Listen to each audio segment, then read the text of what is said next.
everyone. Happy Saturday. How are you all doing? Welcome to Facts and Two Cents. This is Petal. I've missed you all so much. I hope you guys have had a fantastic time celebrating Meghan's birthday and all the fun stuff that's going on in Sussex Squad, fundraiser, and all that fantastic stuff. So, it's so great to be able to come on and catch up with you guys. But before we do that, as you know, we are a channel that supports the Duke and Duchess of Sussex. Harry, Meghan, Big Boy Archie, Baby Lily, Mama Doria, Pula Guy, the chickens, the Invictus community, all of us here at Sussex Squad. That's who we are. Loving, wonderful, dysfunctional, crazy, mad, and fabulous. That's who we are, the Sussex Squad. I wouldn't have it any other way, and I would not want to be around any other people. I just think we are awesome. So, yeah. But anyway, welcome, guys. Let's just take this music out. That's right. We'll get back to music in a bit. Ooh, that's weird. Let's just pop back up there. But let's just see our friends in the comments. Hello, my friends. How are you? Let's see. I know Lydia is here. Karen M. Our awesome moderators are here. I'm sure I'll run into Cookies and Cream and Church Nelly. Hopefully they're here as well. Or maybe they'll join us later. And our 102 fans who are not in the chat, but hanging out with us this afternoon. Welcome, you guys. Happy Saturday. Let's see who is in the chat. I'm going to start from the top and see who is hanging out with me. Let's see. Fancy and Dory and Auntie Jane. See Annie and Gwendolyn, Darlene, Emerald, Hazel, Ursula. Let's see. Got you, Fancy. Let's see. Gwendolyn. Dolores is here. Lorna, Nellie, Joan, Teslin. Ghislaine is here. Vanzola. Ooh, I love Vanzola.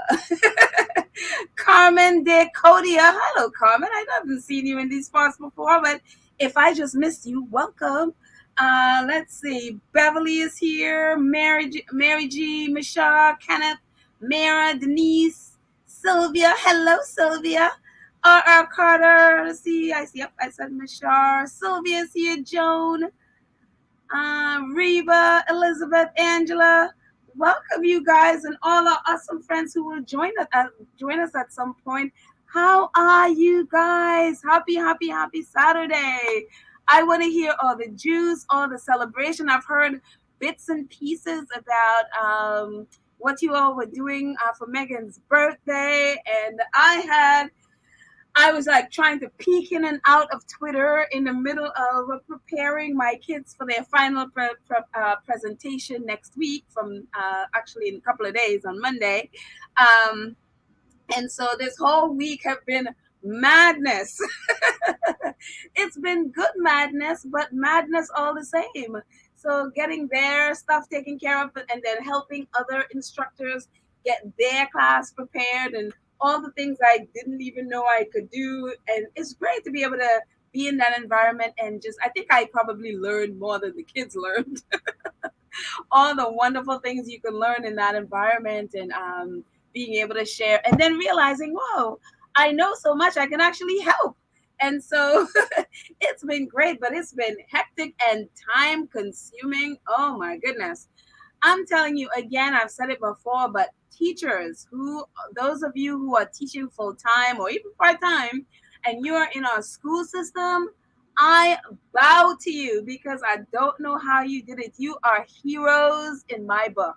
I'm telling you, my little summer thing was like, wow, don't get me wrong, it has been fun. It's been great. It's an incredible learning experience. It's been really wonderful to be able to hang out with a bunch of early teens. But it is hard. And so, for those of you who are teachers and you are doing that full time, semester in, semester out, and especially now you're, had to transfer to doing online classes. Oh my goodness. one of my friends told me, he's like, oh my goodness, doing online classes is horrible, compared to when you're in class, when you're in person. And I didn't understand. I was like, no, it's going to be fun. And don't get me wrong, there were fun moments, but it's a whole new thing. It's a whole new thing when you're not able to see the kids. And it's just like, wow, and everybody's afraid to turn their cameras on. And it's been a thing. But it's been an incredible experience. And so again, for you teachers out there, kudos. You deserve all the goodness that you get. You don't get enough, honestly. You're not treated as the heroes that you are enough. And I think more and more of us need to, anytime we see a teacher, be like, thank you, because you are standing in the gap for our kids. You really are standing. It's like you are the person that's there, because a lot of times they won't go to mom and dad about things, but they'll come to a teacher. I'm telling you, you are heroes in my book. So that's all. I just want to say that to all of you out there. Thank you so much for being there for our kids and being examples in whatever way that you are. But thank you, thank you, thank you. But anyway, I'm going to jump in the chat and see what y'all talking about in here. I see somebody just like chat. Black Queen. Hello, Black Queen is like, hello, guys, traveling. Stop to get some gas. Well, happy gas getting, Black Queen. Thank you for jumping in here and just saying hi. I'm so happy to see you. I feel honored that you would, stop by in a way to get some gas. But I just appreciate you being here. Thank you, Black Queen. Lydia, I think Lydia. Hi, Lydia. How are you? I think she's talking to Lonnie and asking why this. Not sure why this trend started. Don't even know what you're talking about, but I'm just happy to see you, Lydia. I have no idea what trend it is. Again, the last few days I've been sort of jumping in and out and not quite there. Lorna says, I don't understand why school starts before Labor Day in the US. Isn't it too hot in the classrooms? This isn't regular school. These are like there's summer schools, there are sort of like schools, but it's really kind of work, but they're it's like these summer programs. So regular school starts at the end of August. For most people, I know when I was in college, it was end of August. Maybe some starts right in September, or at least the last week of August. But absolutely the majority of kids are out until like the end of August. Some kids are, they are summer school for kids, if they want to catch up on, or if they need some extra tutoring, whatever, those are good things. But I don't know that it's mandatory. So, yeah. Maybe they are, but definitely what I was doing was voluntary, and it was really wonderful. It's an art program that at least I was teaching art. There are a bunch of other things that you can learn there, and the kids seem to have a great time. So at least some, to be honest. But I know it's and a lot of it is online too. So they're in hopefully the comforts of their home, and we are still in COVID times here. So at least in New York, I don't know about the rest of the country. At least in New York, we're still in COVID days. So most of it is online. So at least what I'm doing. So Sylvia says, hello, Sylvia. Oh, where's Sylvia? Oh, she's talking to. She's talking. I need to read this stuff before I click on it. Lydia, I forgot to ask Baron to attach comments from Princess Meghan's sorority sister. Oh, so her sorority sister said something? Please remind him if you remember. So I'm like dishing on Sylvia's her little tweet to Lydia. I'd love to hear what Princess Meghan's sorority sisters said. It's so funny. I just literally posted something on Twitter about this princess thing, because I think it's one of the silliest things. I mean, this is 2022. A bunch of people, and again, coming across this nonsense on Twitter, and you're like, I cannot believe adults, and I'm assuming as adults, have with nothing better to do with their day in the year of our Lord 2022 than to sit on Twitter fighting about Princess Meghan being called princess. And I was just like, okay. I know this is the dog days of summer and people probably, probably on vacation or whatever. But seriously, you're going to come on Twitter and fight about someone whose actual title is princess, and you're going to be on Twitter fighting, and you're probably sitting home poverty stricken, fighting over a multi-millionaire who is an actual princess, and you're fighting over this nonsense. And I'm like, please. Part of me, I'm like, okay, I know it's grown adults, but part of me wanting to believe this cannot be adults sitting on Twitter doing this nonsense. But it is just unreal to me that people literally are going to sit there fighting. And it's just like, even if you say you win this argument and she's not a princess, what have you gained by this nonsense? What have you gained? It's unreal to me that people do this sort of nonsense. But here we are in 2022, and that is the thing. That's what's happening there. Unreal to me. But it's funny that I just tweeted about it. Hi, Jessica. Jessica says, hello, Pedal, and happy hot Saturday to you. I'm telling you, it is hot in New York. It is seriously hot. I was just outside. Like, I set up this podcast, and I was like, okay, I am hungry. I'm going to go outside and sit outside and eat. Oh, my goodness. I came back, and, less than an hour later, pouring in sweat. It is hot in New York. So, yes, Jessica, happy hot Saturday to you, too. It's beautiful. It's just hot, It is hot. And Karen says, Tyler Perry is blessing a lot of people. I'm telling you, I have been rooting for Tyler Perry for as long as I can remember. And, one of the things I always say, Tyler Perry gets a lot of flack for, some people don't care for his content and whatever. And I'm not a huge Tyler Perry content person, but I love Tyler Perry, the person, and what he stands for and how he uses his content and how he helps. I mean, Tyler Perry stands in the gap for so many of us. He, is one of the most generous people. And it's so funny as we, stay on Tyler Perry, because that's kind of one of the things I wanted to talk about today, too. So thank you, Karen M., for bringing up Tyler Perry, because Tyler Perry, I swear, this man is an angel that God has just blessed with stuff and just given him the heart to be one of the most generous people in the world, because that's who he is. And so, but anyway, thank you, Karen M., for bringing it up, because, again, I didn't really get a chance to celebrate Mama Meghan's her birthday. So yesterday was my first chance. I got to post a little video. I don't know if any of y'all saw the video. And then not only this is what a mess I was. I realized at the end of yesterday that I turned off the comments because I wanted to hear from you guys how what you did for your birthday celebrations. Then yesterday, I think it was late yesterday evening, and I realized, like, oh, wow, I guess nobody really celebrated, because I didn't even see a comment or anything, only to realize that I had accidentally turned off comments on the video. I was like, oh, I was just pretty much a mess. The comments is on now. I don't think I've ever done that before. That's to tell you how my brain has not been here. But anyway, I just, I saw a few things on Twitter, and I heard that some people were doing like a call-in video thing. Some platforms were doing like a call-in video thing for where I think you can leave a message for Meghan or something to that effect that, one of our squaddies was telling me. And I was like, well, that is so cool. So I'm glad that there were all these things that's going on, apart from, say, right now the fundraiser is going on. That's been great. We'll talk about that at the end. But that's going amazing as usual for squaddies.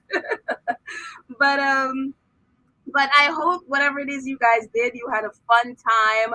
I hope Meghan had a great time doing, whatever it is they did under their tree in Montecito. I'm just happy that they are at peace, doing whatever it is they were doing, and this is one of my favorite pictures of Meghan. I just love it. It's the smile, it's the hair, it's the outfit, it's the freckles, it's the whole thing. I just love it. I just love the joy in her face. And that's what honestly, that's what I want for her. I know that's what all of us want for Meghan, is that whatever she did, that it was just filled with joy, and that she just had a wonderful, peaceful time with her family and her friends, whatever it is they were doing.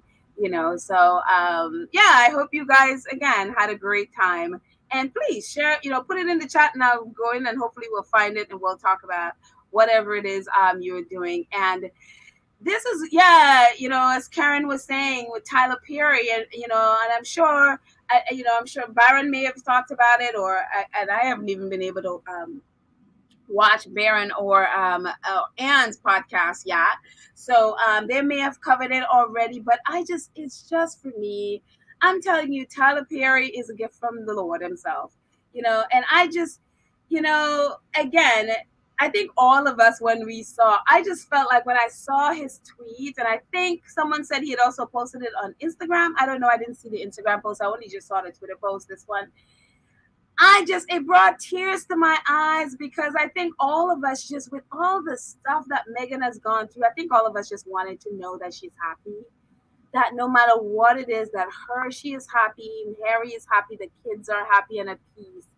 And I think it was, when I saw the post and I saw different reactions, there was this almost collective, letting out of a breath, I felt like we've been holding our breath because of all the negativity thrown at this woman. And I just felt like, thank you, Tyler.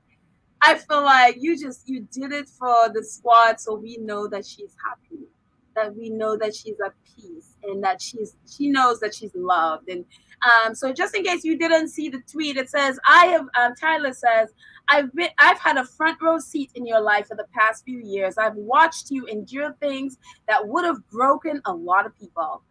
I am so incredibly proud of how you, your husband, and your kids are now. It fills me with joy to say happy birthday, Princess Meghan. And if you don't know why I was talking about Princess earlier, this is the reason. It seems like a bunch of crazy nutcases on Twitter have gone off to the deep ends or off a cliff or wherever it is they end up, screaming about the fact that someone called Princess is literally the princess of the UK, but craziness. That Tyler Perry, I guess, had the nerve to be calling Meghan a princess.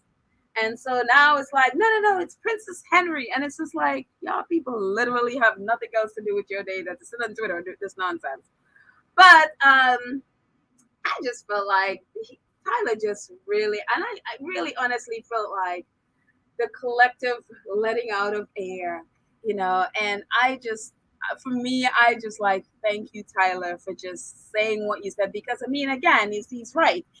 Tyler has rescued Harry and Meghan in so many ways. We remember him sending his jet to pick them up in Toronto when COVID was, the borders, kind of Canadian borders were closing, and they had to jet out of Canada because neither of them are Canadian citizens, and Canada was closing its borders, and they didn't, they were pulling their security, or they had already pulled their security, whatever it is.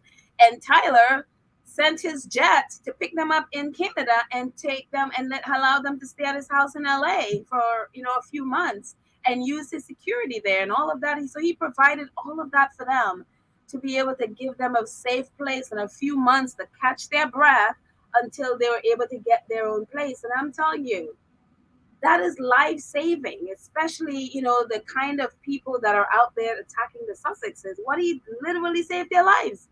And it just is I would assume Harry and Meghan will be eternally grateful for what Tyler has done for them. And Tyler he has done that for so many people.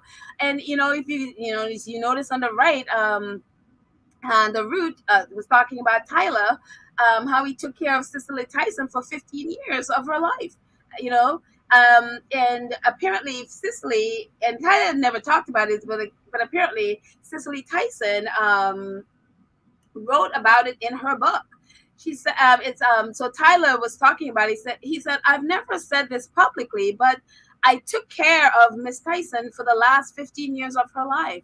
She was a proud woman, and the only reason I mention this is because she wrote it in her book, he said.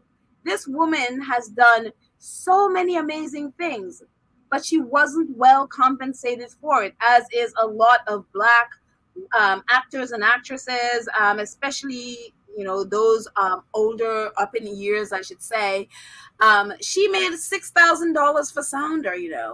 I wanted to make sure she knew that there were people who valued her. So, and then he goes on to say, so she did one day of work on my 2007 film, Why Did I Get Married? I paid her $1 million, Perry continued. I loved working with her, and it makes me feel great that I was in a position to give this incredible woman some security. And my little notification is hiding the rest of it at the bottom there. But and let's just get rid of that notification. So that way, my little scrolly thing banner. If you haven't subscribed, please subscribe. I'll put it back at the end. Yeah, it says that I feel great that I was in a position to give this incredible woman some security in her later years. And yeah, I mean, and Cicely Tyson worked one day for Tyler Perry in 2007, and he paid her $1 million for that one day. And that was so that as she got older, she would not have to worry about taking care of herself. And who does that? And it's such a testament to how he honors seniors, Black women and men. Yeah, like his Tyler Perry Studios. A lot of the different studios sound stages that are part of his studio are named in honor of greats. And so it's such a wonderful example of someone who that saying, to whom much is given, much is expected. And boy, Tyler has come through. He has come through for so many people, and it is just the fact that he did that for to make sure that she can live out her years and she never have to worry after that about her taking care of herself or her living experience, her living expenses or anything like that. He wanted to make sure that she was taken care of. And I just so seeing what he did for Meghan is just true to in so many ways for what Tyler Perry has done during COVID, how he just took care of his community, the community there, really serving food. I mean, like they had like huge food drives where there were lines and lines of cars waiting where they were handing out food, I think by his studio in Atlanta. I mean, it's so many things that this man does where he stands out there and he uses what God has given him to bless the people around him. And I'm just like, Tyler Perry, may the Lord continue to bless you. That's what I say. It is just unreal. Because and so many actors in so many ways, like they work on the show. And again, Tyler Perry gets flack for a lot of stuff, some true, some not.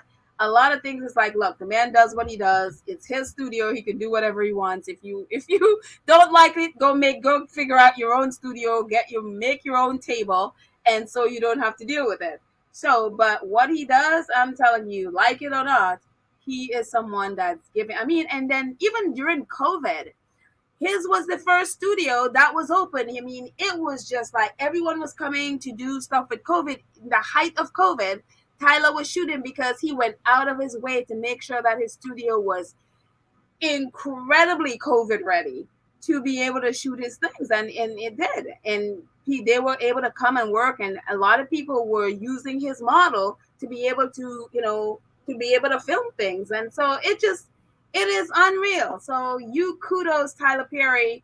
And I'm telling you, what an example. What an absolute example that I am going to be following forever. And he says, Tyler is the angel God sent to rescue the Sussexes. I firmly believe that. I firmly believe that. You cannot tell me differently. You cannot tell me differently. So I firmly believe that.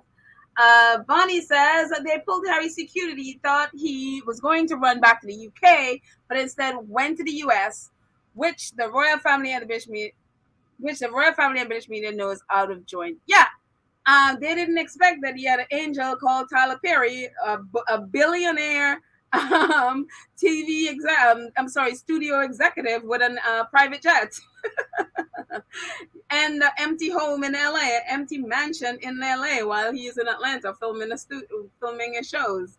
So yeah, they did not expect that at all. And I would say probably expected worse to happen to Harry and Meghan, but Terry says, people of color were underpaid, and even now, many of them are not paid well for their talent. I mean, around pick an industry, especially the entertainment industry. And I think a lot of things too is like a lot of times people are embarrassed to say how much they make. So then, if it's kept secret, nobody knows, and we'll forever go on being underpaid. It's just one of those horrible cycles. Oh, Cookies and Cream is here, other awesome moderator. Welcome, Cookies and Cream. Long time no speak. Happy that you're here. Michelle says Miss Tyson deserved the $1 million and more. Her career has done more for Black women and the whole Black race. She definitely deserves it. She definitely deserves it. And compared, he was saying, one film she only made $6,000. She did work one day for Tyler Perry. He made sure she was taken care of for the rest of her life. Well, one day for $1 million. Lord, that is a blessing. I can only imagine. I'm assuming he didn't warn her what her paycheck would look like.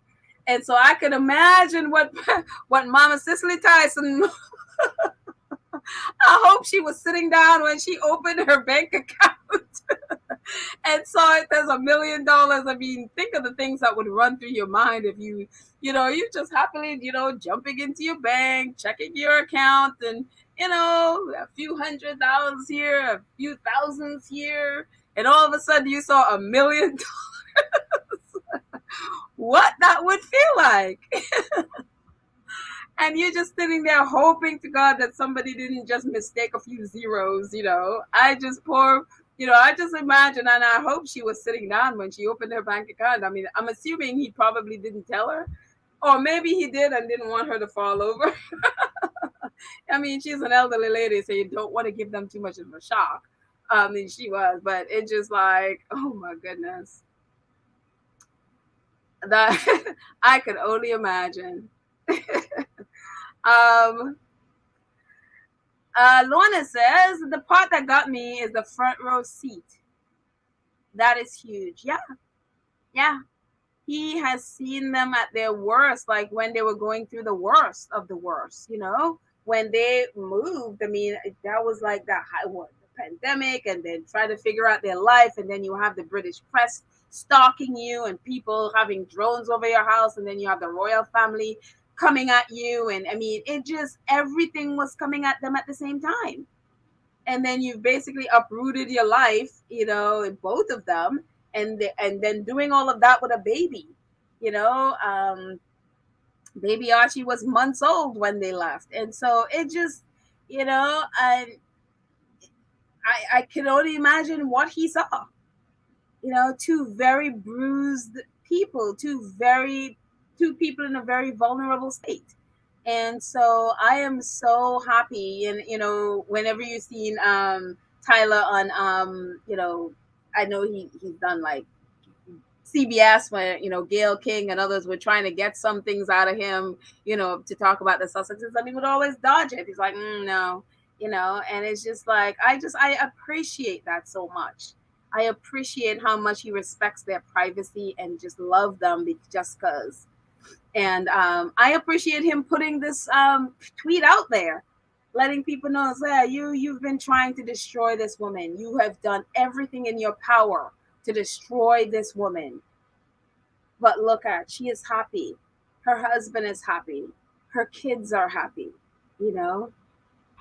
So I just think it's great. Emerald says, yes, I read her autobiography and she was so thankful to Brother Tyler. That is wonderful. I haven't read it.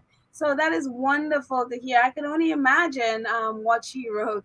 Did she say what she, I don't know if she included what she thought of when she got the, $1 million. That would be very interesting. Um, so, Lottie G, hi Lottie. Lottie says, no, Pedal. He went with the plan to pick up Harry and Meghan, and he gave them the keys to a beautiful house as well as security. Okay, true. So that's great. What he gave them was so much. I mean, security and love and protection and the whole bit. Thank you, Lottie. I just ah yes. And the sad part about it is to watch her family and his family, family, quote unquote, um, in those moments and up until today have been doing everything in their power to destroy these people, have been doing every single thing. And there is Tyler Perry, somebody, a stranger to them, no blood relation to either one of them, and yet he is the one that stepped in the gap. He is the one that has loved them. And that's why I'm telling you, you can't pick your family, but you can you can't pick your relatives, but you can sure pick your family, because you know those people that Harry and Meghan were born to, they are definitely not family. They are relatives. They are just like, you can't pick them, they just come with the thing. But the people who are your family, your core, the people that love you, those you can definitely pick. And so I'm happy that Meghan and Harry have been like, bye. So um let's see. Let's move on a little bit. So I just, thank you again. Thank you, Tyler Perry. You are a prince. No, you are a king among men. And a couple I always love to look at other people the people who wish Meghan a happy birthday. The National Women Law Center. This is an organization actually that Archwell is actually help. They had I think it was 4 different organizations last year, early this year, that were part of a group that they were donating to and supporting. And so the National Women's Law Center was one, and I just love that they remembered and wished her a happy birthday. I'm sure a lot of them did. Again, I was so kind of running in and out of Twitter, so I missed the whole lot. But these are these are just a few that I just happened upon, and it's like, oh, that's really cool. That, happy birthday to the Duchess of Sussex. We are so grateful for your continued support of gender justice. And as I said, that was one of the organization that Meghan supported for, what was it, International Women's Day. And also Misan Harriman. I love this picture. He posted this before, but I absolutely love this picture. Meghan going to the one young world event when she was in the UK. And so he took this picture. It's just so cool. And it's so funny. It's like you see the picture and you don't even have to ask who that is. You just know it's her. And of course, Miss Anna is a great friend of theirs, and I just absolutely love that. And then we also have Invictus Games wishing her a happy birthday. This is Invictus Game. I think this is Invictus Games Dusseldorf, where we'll be heading off to next year. Today, the 4th August, is a special day for the birthday. The birthday of the Duchess of Sussex, Meghan. 2 days ago. I'm late here. Meghan Markle, we wish you all the best and are happy about your support for the Invictus Game and our athletes. See you in Dusseldorf. Yeah. And also, UN Women France, wishing Meghan a happy birthday. Yeah, UN Women. Thank you for helping us build a more just and equal world where women participate and lead as equals. And I appreciate that, with all the talk about Meghan, and UN Women. It's like they've always supported her, always, quoted her, always wished her happy birthday, whichever branches of them do. I don't know if the one in New York did or not, because again, I was sort of in and out of Twitter, so I missed a whole lot in the last couple of days. But it's just great to see them support her on her birthday. So yeah, it just I I loved it. I absolutely loved it. Let me check the chat and see what y'all saying. If there are any any stories about what y'all did? Oh, Tyler is a real life angel. Will be grateful for what he does for the Sussex family in Montecito. And not, I always say this wrong, is Nagatiroma. Ramona. Ramona. I am so sorry. If you can do me a phonetic so I can do this better, that would be really great. So I'm so sorry that I literally just butchered your name, and I apologize. But yeah. So um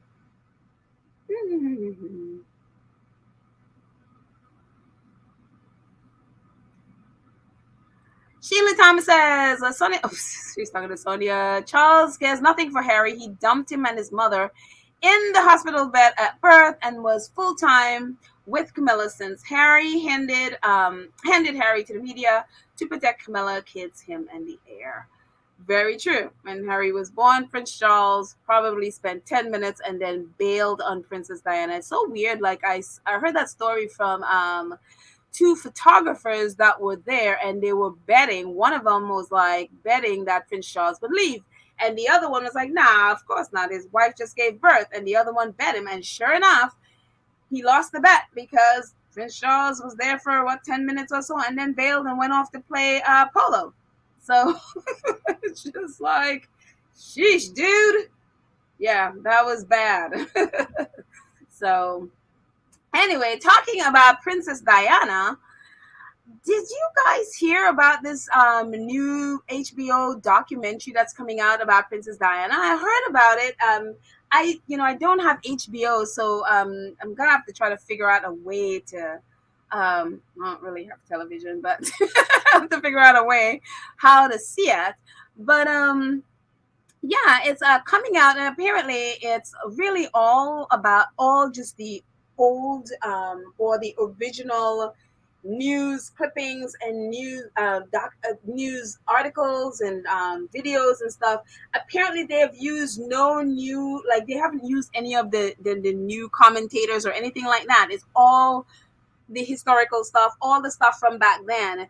And it's very, very jarring. Like I saw a little piece, like a clip of it being advertised. So I don't know if you guys have seen it, but it seems really, it's really weird. It's like some of the things that they're talking about, and I'm like, they haven't changed one bit. I mean, royal reporting is so lazy. It's like they keep repeating the same thing. They throw the same narrative that they were throwing at Princess Diana at. I mean, we've known that, at Harry, but it's really jarring when you see it.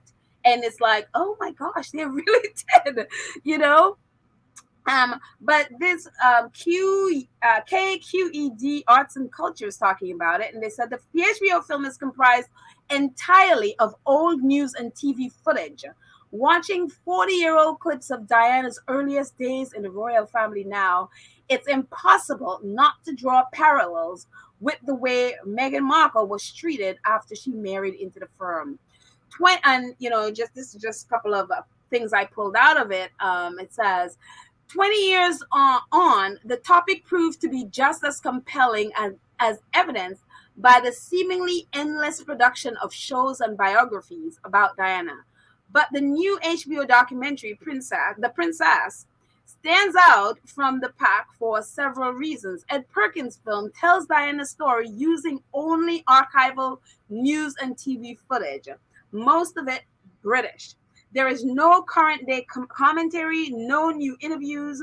It is a clever choice that effectively demonstrates the complicated symbiosis that existed between the princess and the press, while also quietly despairing at their toxic relationship.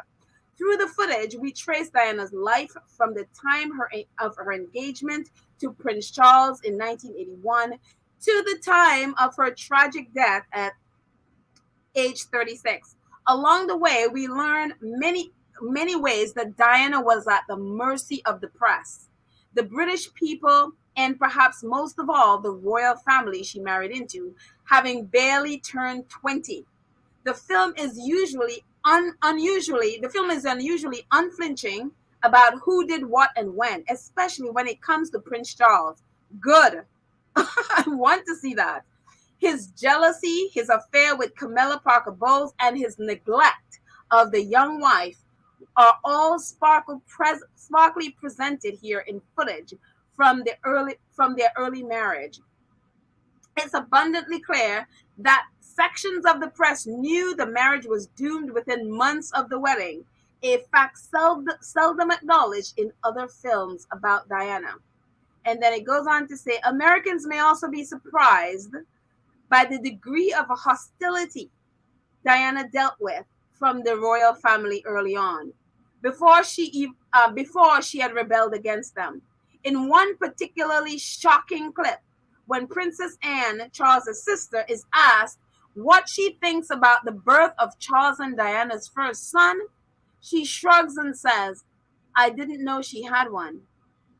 Watching this 1982 footage now, it's impossible not to think of Diana's daughter-in-law, Meghan Markle, and the reception she got when she joined the firm.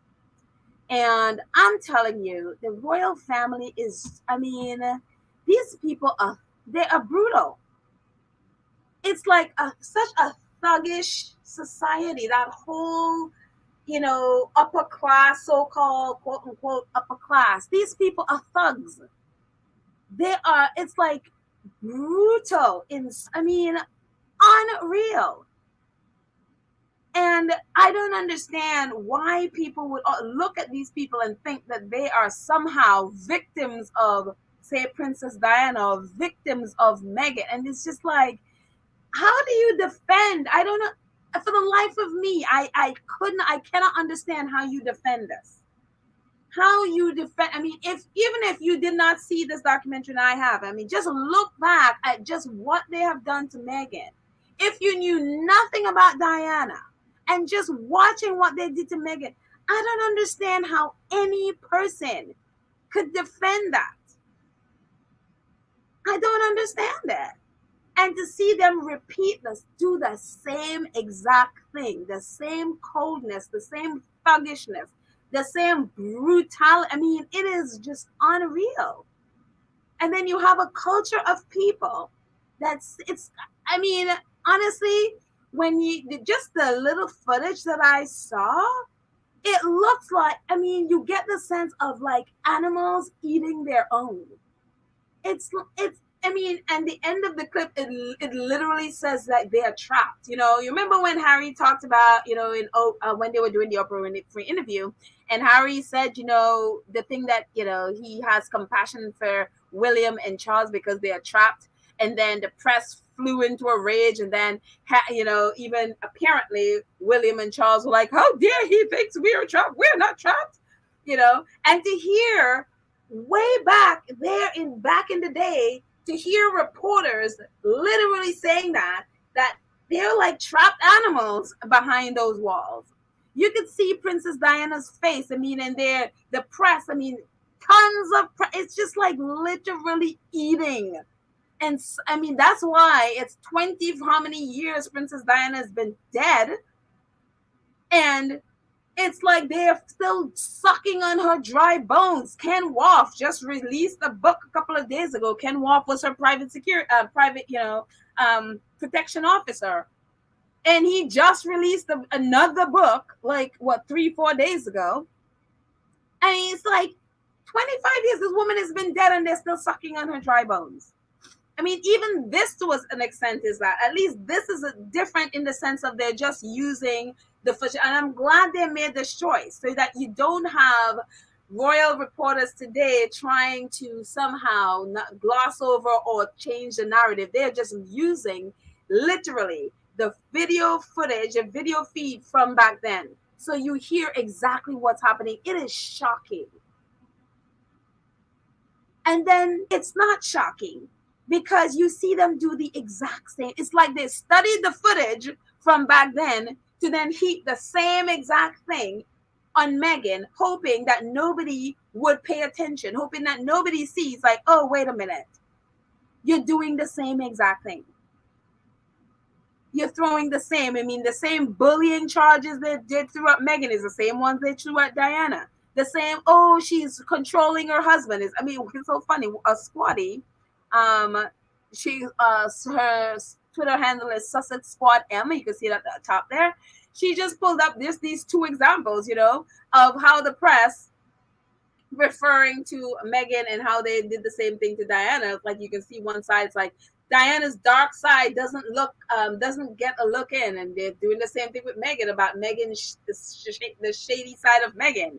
Also, Princess Charles cut out friends to meet Princess Diana's inexhaustible demands to save marriage. Same thing with Meghan. Prince Harry's friends claim he cut them off from Pal. He's cut off from Pal since marrying Meghan, and many no longer have his number. It's the same narrative that and there's so many examples of this that they've used on Princess Diana, and it's like they've studied what they did back then and are using the same narrative. The only thing that they didn't count on is the squad. They did not count on fight back. They did not count on people pushing back on them. And that's why they hate the Sussex squad as much as they do. That's why they're doing all kinds of things to stop the squad, because when Diana, obviously, as we know, back then, when Diana was being brutalized, there was really not even her family was standing up for her. She was alone, So thank God. I mean, and, you see stuff like this, and, you think back to the fact that Prince William just, 2 weeks ago, not even,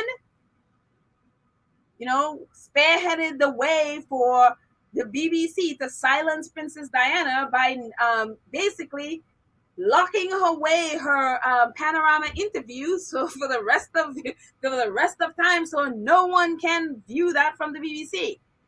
Yes, there are clips and stuff around, but until how long before we can't post those things anymore?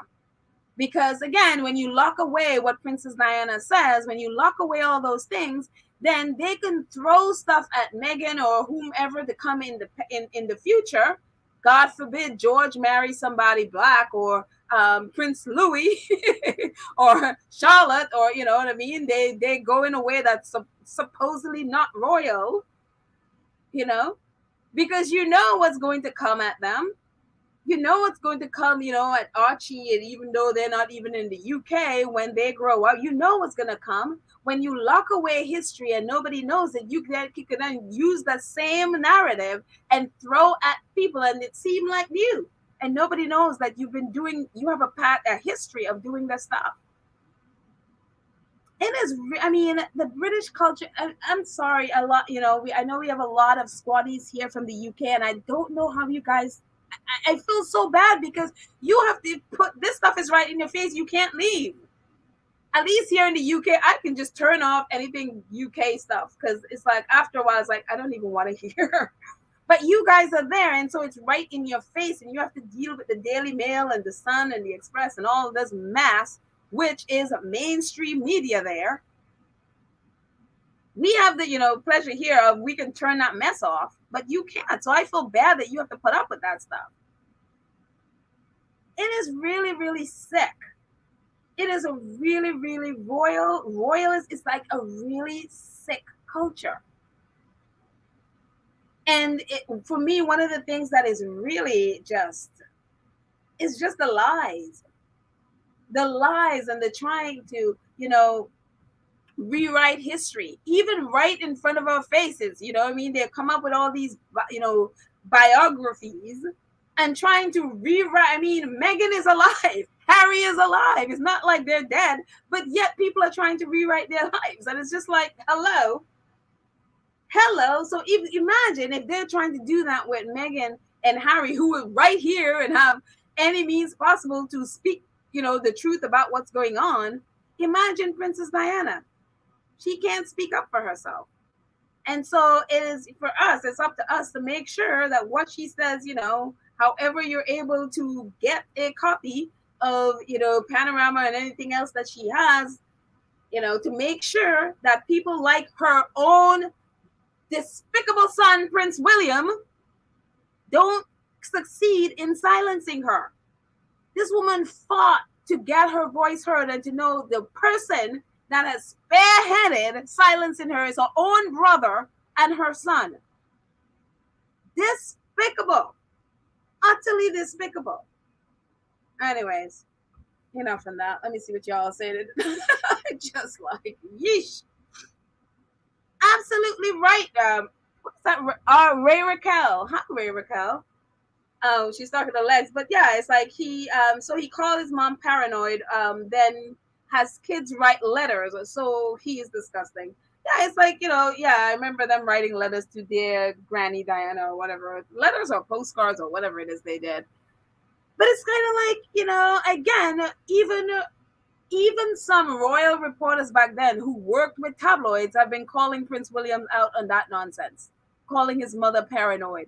And again, if she was paranoid, she had every reason to be paranoid, because especially when it comes to bugging her house or bugging, say, Kensington Palace where she lived, she had every reason to be, because they were bugged.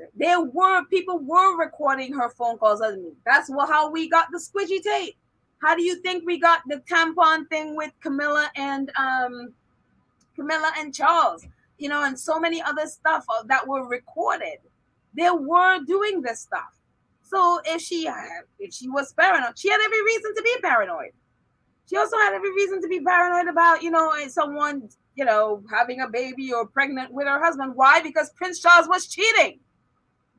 She had every reason to be. If she wasn't, she was not. She was not paranoid. She was absolutely correct, is what they do. They do this stuff and then they gaslight you and claim, oh, no, you're wrong. That's not what happened, after they already did it. Look at what they've done to Meghan. Look at what they've been doing. And she is right here. They are going out of the way. Anything she says, anything Harry says, they want to disprove and call them liars.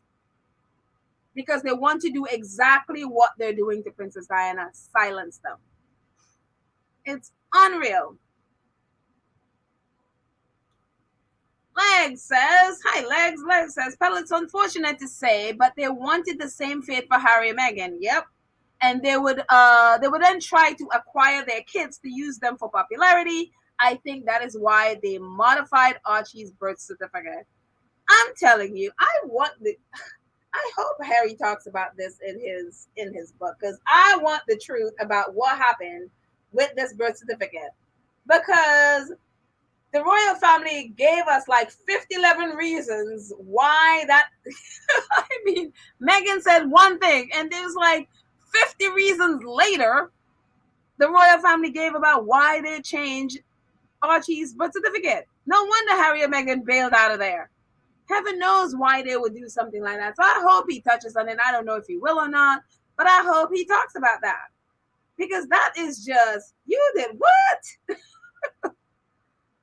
You took a woman's name off her own child's birth certificate? I mean, what on earth? That is, I hope they talk about it. I was hoping that, when they did the Oprah interview, but, it's one of those things, like, I appreciate the Oprah interview, but I was like, one day I want a squatty to be the person that is interviewing Harry and Meghan, because we know the questions squatties want answered. We know the questions that others who don't follow them as much as we do, we would ask questions that they wouldn't think of, because we kind of, that would be one of the questions that we would want to know what the answer to that is, so.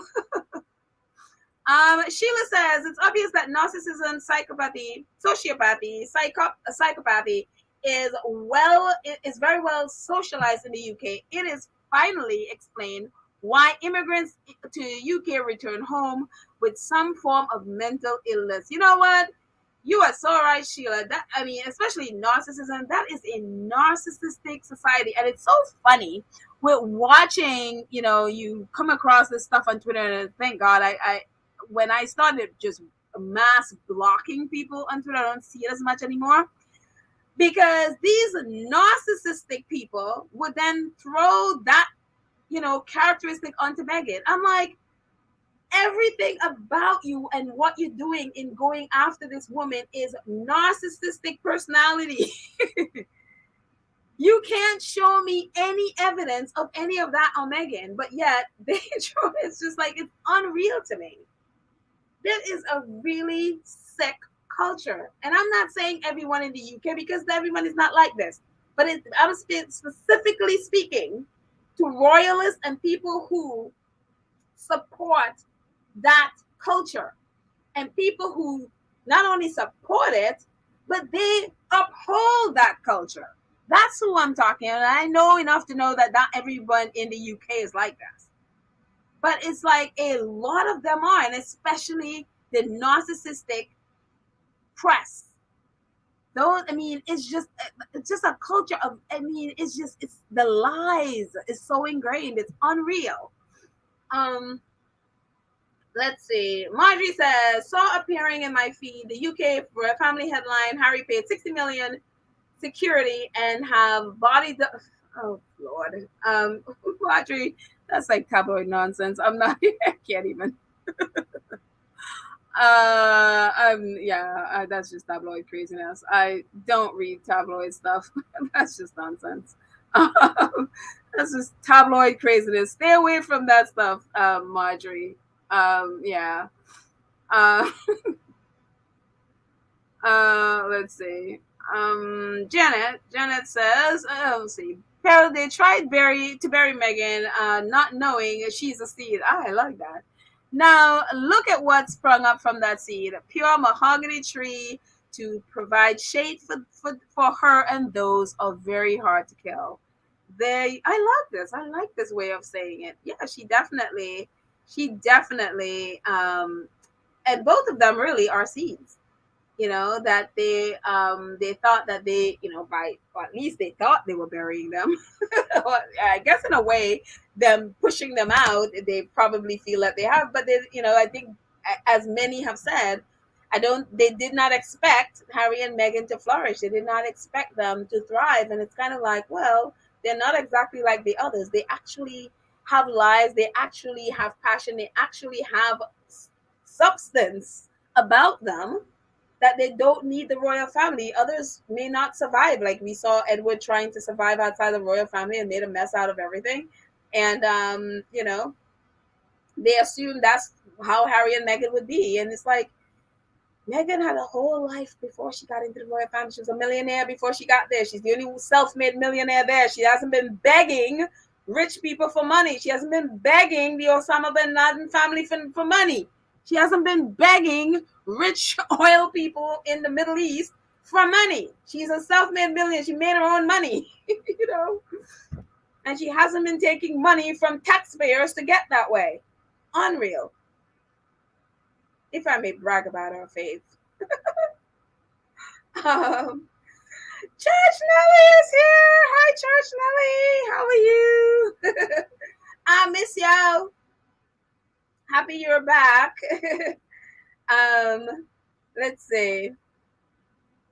Karen Warner says, because the royal children are the property of the monarchy, just like Prince Harry and William, that is why Princess Diana couldn't get custody.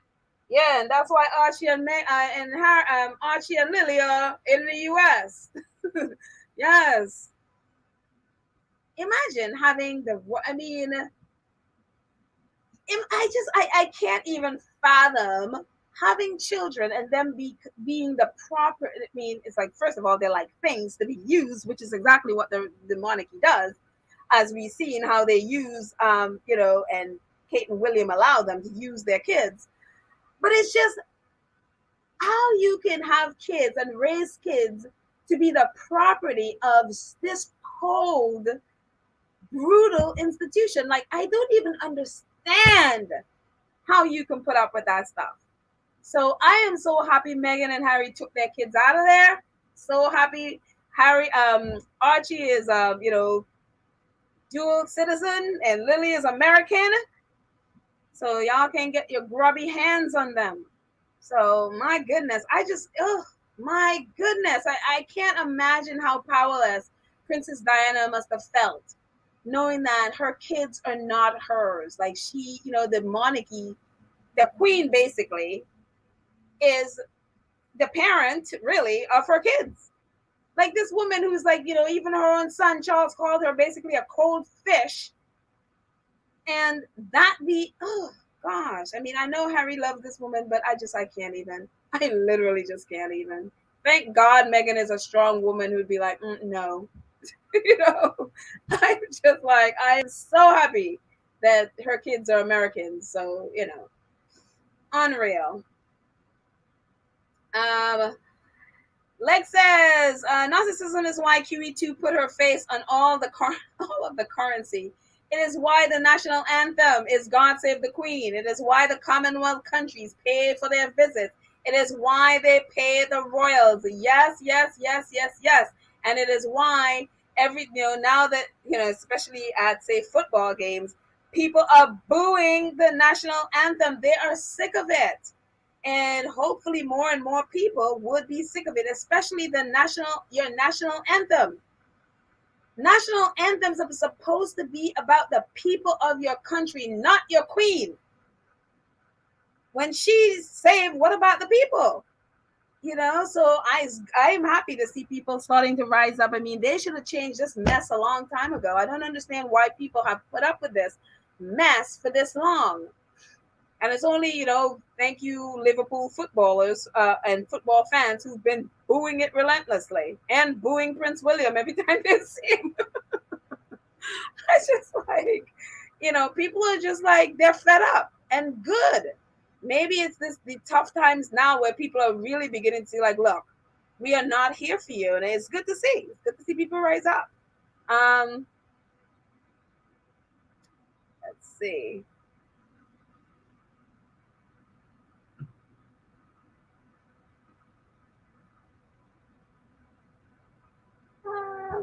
That's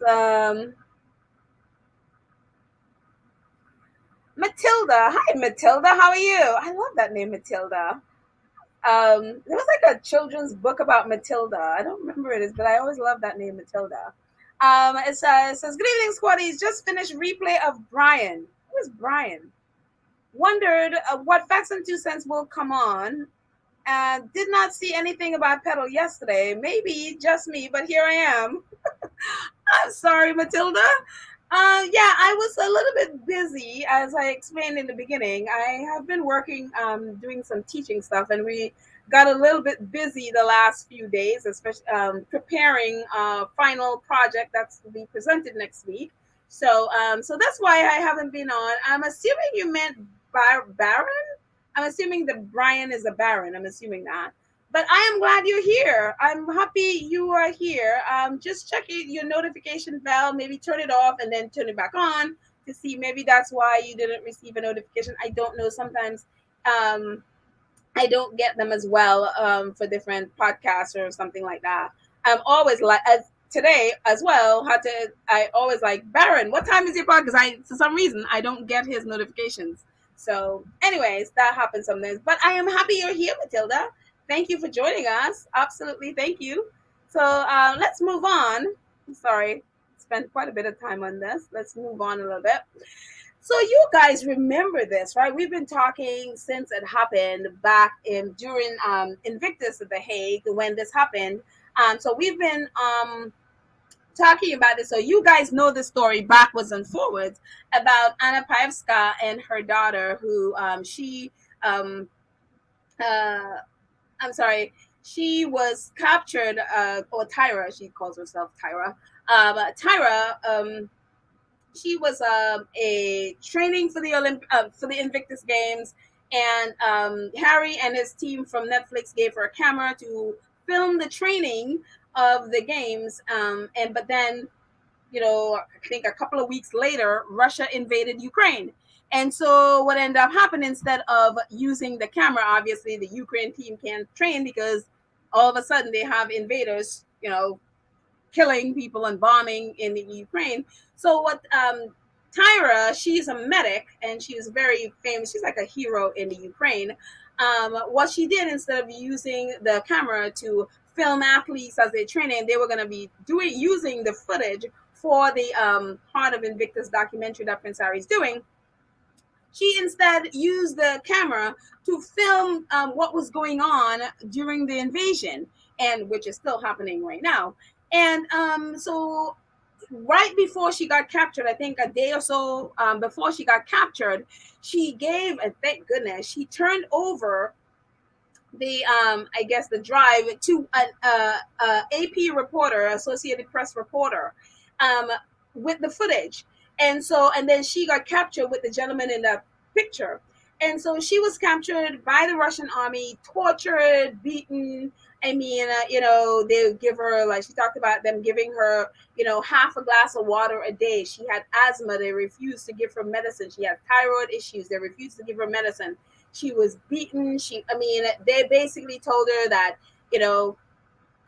it's hopeless, that Ukraine isn't there anymore, that basically that Russia's taken over. Nobody cares. It's all over for her. They basically were pressing her to commit suicide. I mean, so many things they did to her to make sure what they wanted her to do was to kill herself.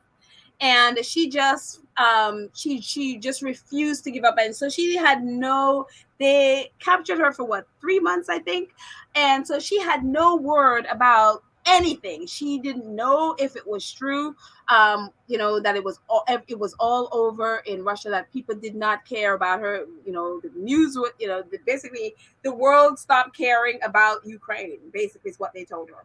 And so she was in solitary confinement for a while. And then they put her in a room, a very tiny cell with about 20 people. And it was just like, and so she was beaten up a lot. I mean, it was so many things that went on with her and that they did to her.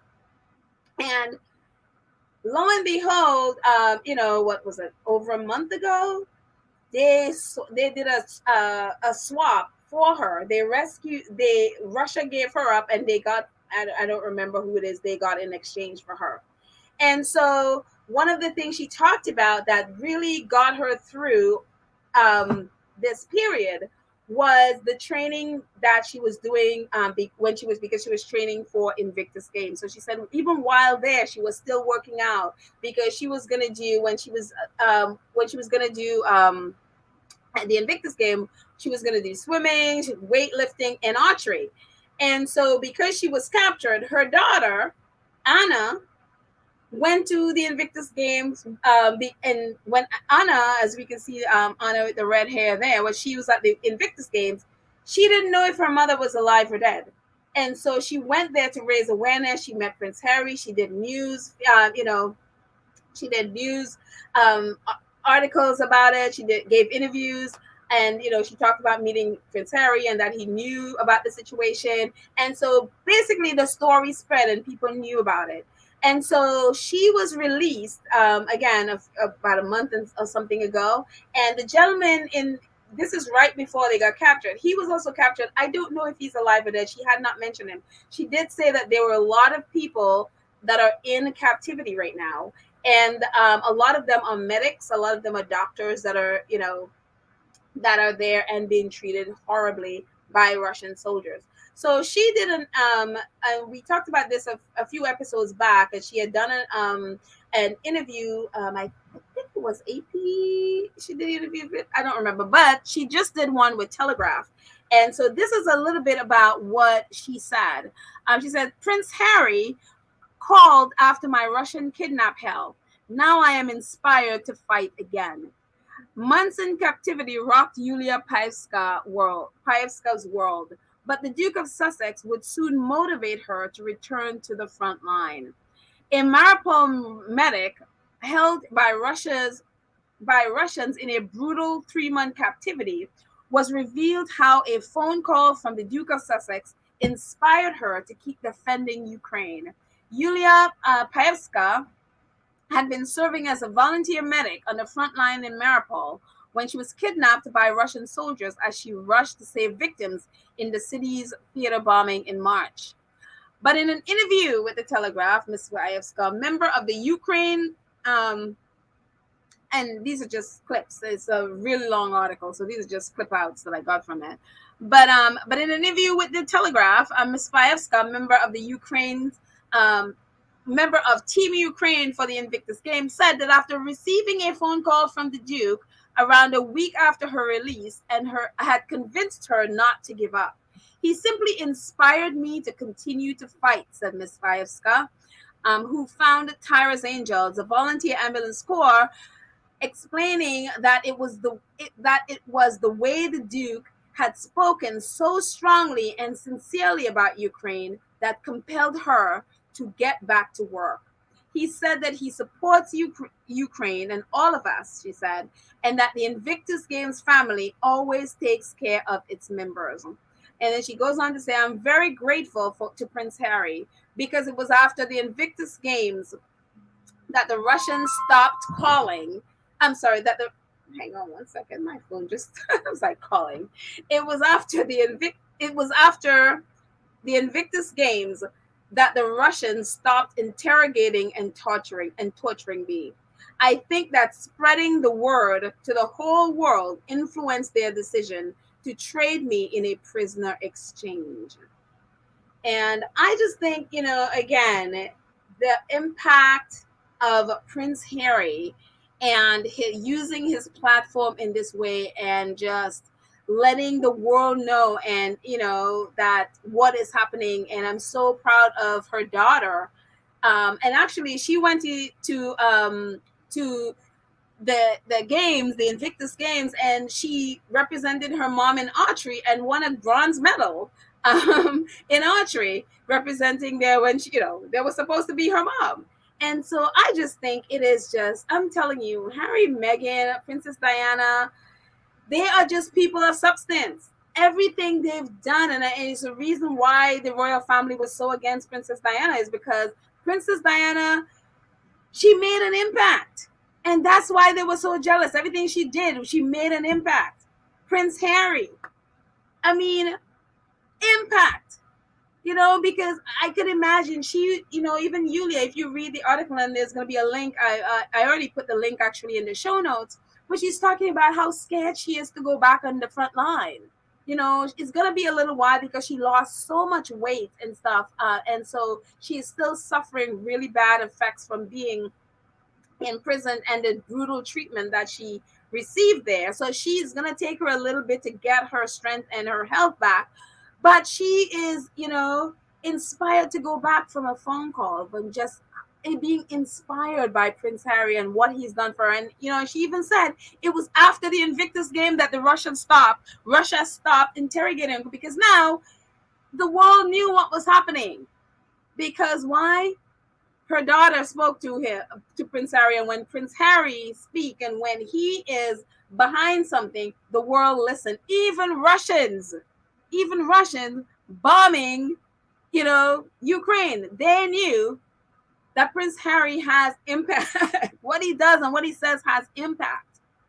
And it's amazing that she's like, yeah, it was after Invictus that they stopped interrogating, because all of a sudden her being captured and tortured was no longer a secret. I mean, we didn't know what was happening. We could only imagine what she was going through, at the time. But all of a sudden, Russia was like, oh, okay, let's swap and get her back to where she. And one of the things she's talking about too is like, for all the times that they were trying to get her to to kill herself, it's just her willing herself to not give in, to just believe that she would make it out. And so it's just, I'm telling you, the impact that Invictus Games, Prince Harry and Invictus Games have had on it's literally saved this woman's life.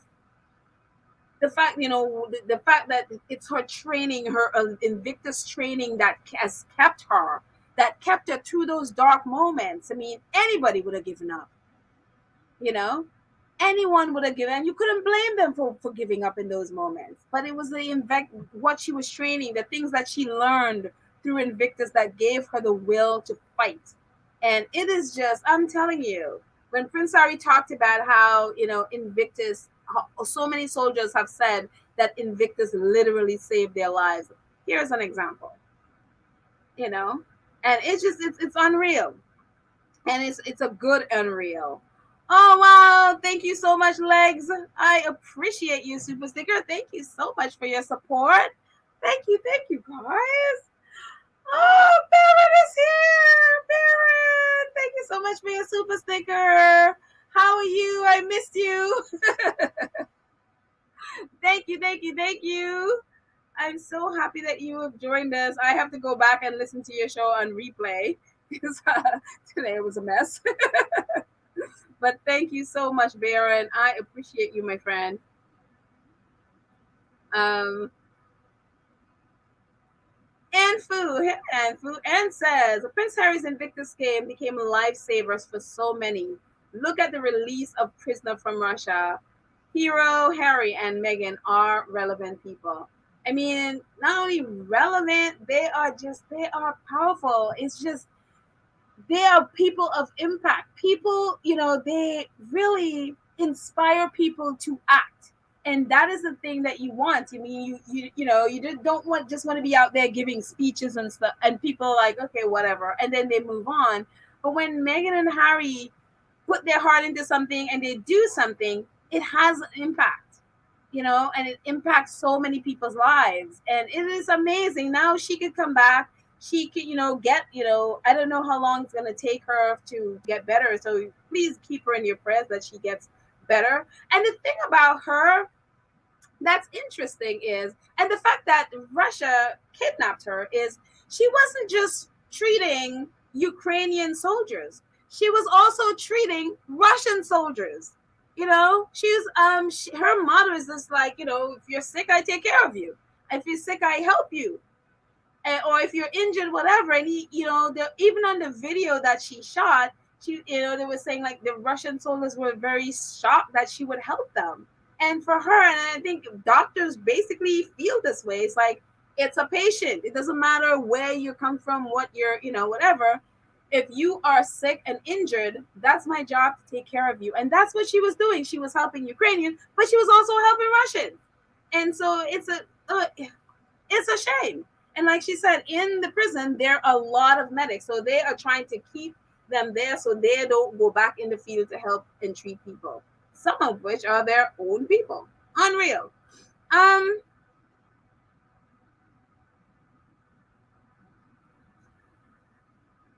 Let's see. Mercedes says, what do you say, Mercedes? That's why I was saying that the only reason that Harry would go back would be Betty's funeral because he feels loyalty to her.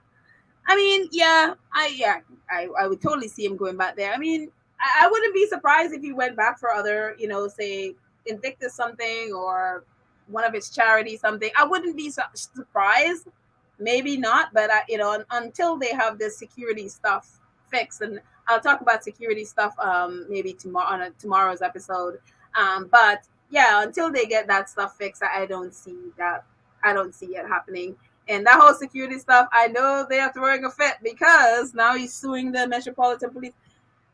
They know what Harry is after. That's why they're throwing a fit. They know Harry wants to know who took his mama's security. And that's why they're throwing a fit, because it's going to be exposed. And so, yeah, it'll be interesting to see if Harry writes about this in his book. I don't know if he will address it because, again, it's a court case, so he may not. But I would love to know. I would love to know.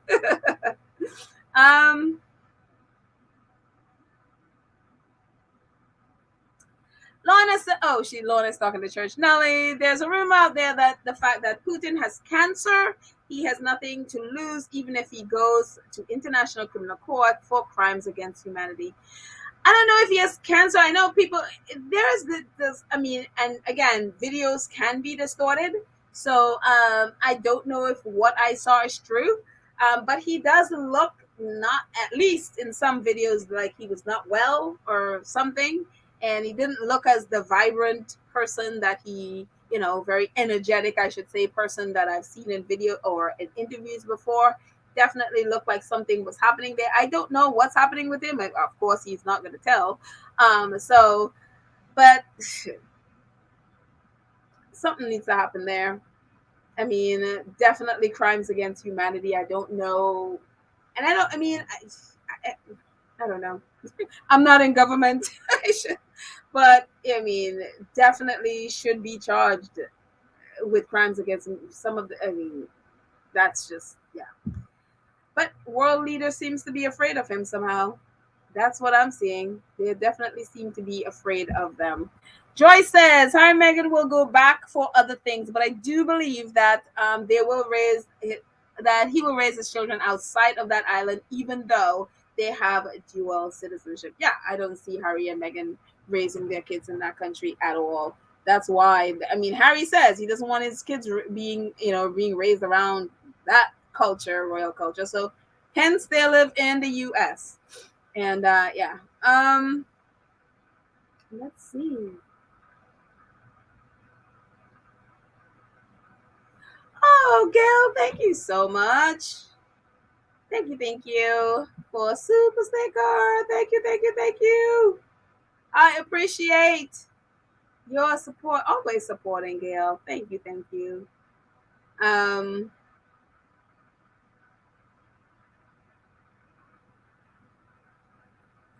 Sylvia says, Lydia, I had a family member in Russia a few years ago for work for about 2 weeks. I was so afraid the entire 2 weeks. I'm telling you, because I mean, you look at what's happening to Brittany Griner, the basketball player. I would say people, especially if you're black people, stay away, stay out of Russia. Do not go. I mean, right now they're using her as political pawn right now, but I just it's she just got convicted and sentenced to 9 years in prison. I mean, I think what's gonna happen there is some kind of prisoner swap thing, but it's unreal. I can totally understand this. Look, I would pretty much tell Americans, black, white, or other, whatever, stay out. There is no reason to be there. Stay out, because you go there, there's a great chance you're going to be used as a political pawn. And so stay out of Russia, especially if you're black people. Just stay away. Just stay away. Use Brittany Griner as an example. Stay out. Let's see.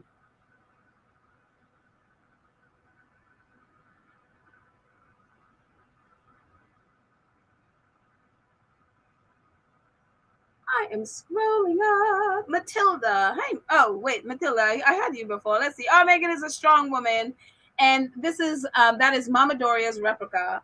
Apple doesn't fall far from its tree. Sure, I'm telling you, she really is a strong woman. But I think a lot of people have used that to be like, well, she's strong, so therefore it's okay that I abuse her. She doesn't have feelings because she is strong. And I think that's one of the reasons sometimes I hesitate, especially in terms of us as black women. I especially hesitate to use that word. Yes, we are strong, but we are also human being. We have feelings and emotions and all of those things, which a lot of people try to deny and feel like they can use that they're strong women. Hence the reason I've always hated tungsten. Whenever that Prince Charles had nicknamed Meghan Tungsten, whereas like tungsten is one of the hardest metal ever, and to nickname someone that is like, yeah, the press can abuse her. She's not feeling. She's tough. She can handle it. So it gives me okay to abuse as well, because she doesn't have feelings, because she's tough. And so I've always hesitated to use that word, even though yes, we are strong women. So, and as Tyler Perry says, what happened with Meghan would have broken, less a person would have been broken. So yeah.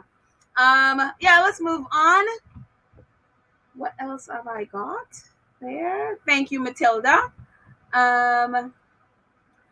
Okay, so this has nothing at all to do with Harry and Meghan, but I was just in awe.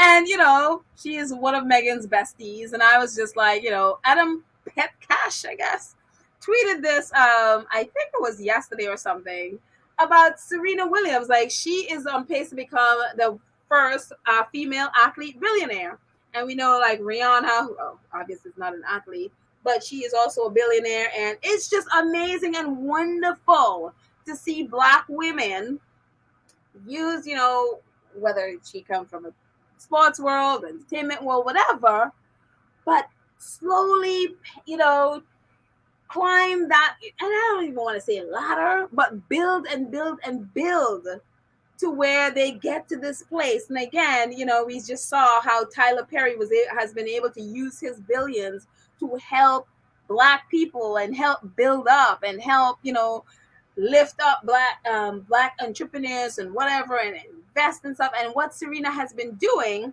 is in a lot of investing in businesses with Black who are like Black owned businesses or minority owned businesses or women owned businesses. She's been doing a lot of that, and so she is on pace now to become the first female billionaire athlete. And if you have been, if you're on Twitter, she's been doing a lot of the stuff she talks about, and she features a lot of the companies that she invests in, and it is amazing. It's just, her top 5 investments are Miami Dolphin, Oily, and Della. I don't really know much about them. Tonal, UFC, those are like her top 5. And then, on the bottom right, it talks about different her philanthropy, like the places that she's been in, really helping with, like UNICEF, and help build schools for children in Africa and the Caribbean. She's donated 13 different charities, raised $65,000 for Kaikoura earthquake recovery. She also started the Serena Fund. I mean, there's so many things, and that's apart from her endorsements, like from tennis, like Wilson and Nike and IBM and Delta. She endorses a lot, and she does like, commercials and stuff for them. I mean, she has an incredible portfolio. That, along with speaking I think she speaks 3 languages. She speaks Spanish, French, Italian. I'm sure she probably, she's probably added to that now. But it is incredible the work that she does. And also Venus also, Serena also is a fashion designer. She also has a fashion design company. And Venus also has her home decorating company, a home design company. And it's like amazing to see how these 2 little girls that we remember, started out with their little beads from Compton, has built this incredible portfolio. And again, you can see it's like, oh, well, she played tennis and all. Yes, but look at where she started. And it's just a testament to her parents really investing in them and helping them to really embrace education, embrace learning other languages, embrace, so many people we know who, whether it's tennis or music or whatever, by this age are bankrupt. Because of bad money management, or, hiring people to write their checks and then they got stolen and all of this mess. And, it's so wonderful to see. I mean, I am like, and this is so funny. As I was looking at this, I was like, wow, I could see Meghan and Harry in this. I mean, of course, Serena and Alex are their besties. So I could totally see, like we saw a little bit of Meghan and Harry when they did their investment thing. And I'm glad that they're keeping it private now, because then the press was kind of going after the company that they invested in, and it was this mess. And so I'm glad that they're keeping it on the down low who they're investing in, because but for me, I was just like, you go. And then not only that, I just love this so much. I mean, and you can see on the right, Alex and Olympia, they're always at Angel City game. And if you look, my little circling green, Olympia, or Alexis Ohanian Jr., as he calls her, she is the youngest owner of a sports, pro sport. She's the youngest majority owner in pro sports. She is a majority owner of the LA Angels, the Angel City girls football team, soccer team. And it's just like, you go. And so Alex, you can see on the right, Alex is tweeting about, he's like, leave a legacy. And I remember responding to this and saying, like, that's how you build generational wealth. It's ownership. Yeah, not everybody have. I mean, he's a millionaire. He's like, he used to be, he's actually the original founder of Reddit. And so he is a multimillionaire, and his wife is a multimillionaire. So of course you're like, okay, yes, of course. But you don't have to have millions to start, owning things. And that's why owning stuff is so important. Own your product, own your songs, own your music, own your art, whatever it is, own it. And that's how you start this, as opposed to just working for other people. Ownership is the thing. And so it is just great to see little Olympia. I think she's what, no, 3.5, 4 years old now, whatever. She is the youngest majority owner in pro sports, and she owns a soccer team, which is doing great. I think they're very close to being in the final, the playoffs or whatever. And so Alex tweeted about it, and Serena also tweeted about Olympia. It says the youngest majority owner status. Go Olympia! Yeah, she is enjoying her team, and the Angel City team, they're doing great. And Alexis wrote this thing at the bottom. He says, Angel City lead investor Alexis Ohanian said he realized the pay was low for female athletes while watching the 2019 World Cup final with his wife, tennis star Serena Williams, and their daughter, Olympia. I obviously, as Alexis was saying, I obviously have my own sort of personal agenda for this, because little Olympia was running around during the 2019 World Cup final with her in her Alex Morgan jersey. And I mentioned to my wife, like, wouldn't it be nice one day if Olympia would play in the World Cup? Ohanian says. And without missing a beat, Serena says, not until they pay her what she is worth. And I said, challenge accepted. The challenge is deeply personal, as Olympia is also a co-owner of the team at just 4 years old. And so that is the thing with women's sports, as we were just talking about Cicely Tyson. As we can see in women's sports, even though when you look at the ratings for women's soccer, as we just saw with the European Cup with the women, just the UK women just winning, their ratings, their TV ratings, and all of that stuff beat the men's. And a lot of times, the same thing with the World Cup, the Women's World Cup, is the same thing. There's this narrative that, oh, nobody wants to watch women's soccer and whatever. It's a lie. When you look at the numbers, it's completely wrong. But the women are not getting paid. I think the U.S. just finally got equal pay for that. I think they have to really fight, and I think they just got it. But on a whole, women are not getting paid the same as men. And so, think about it, especially when you are Black women. Oh my goodness, we're at the bottom of the bottom of the bottom. So I just Emily says, before Serena, I didn't know who was Ohanian. Yeah, well, I mean, unless you're in the tech world, unless you are a Redditor, you wouldn't. I mean, but in the tech world, he's very well known. He was very well known before Serena, but if that's not your world, then you wouldn't know who that is. So yeah, I saw some trolls, but I know our moderators got them. So yeah. Trish Nelly's like, X-rated troll seems to love pedal. How did I even know this? Like, why would they even come? We don't even cuss on this channel. So why would they even think coming on this channel would be somehow beneficial? Like, I don't even get that nonsense. Like, it's like, that is so stupid. Why waste your time though? That's just like a complete waste of time coming on this channel. Like, hello, we don't even say bad words here.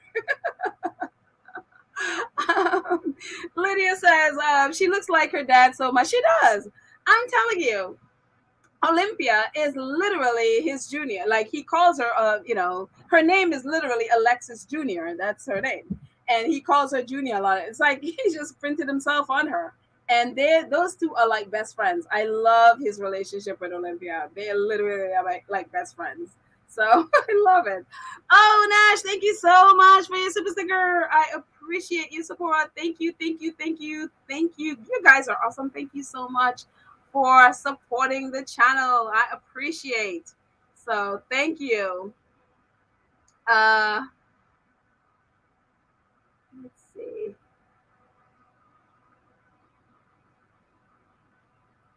I think what I love about about Alexis and Serena is kind of like they each have their individual stuff, and then they have their stuff together, and it's just like they have their own, slice of their financial haven, and then they come together, and it's just I just think it's beautiful.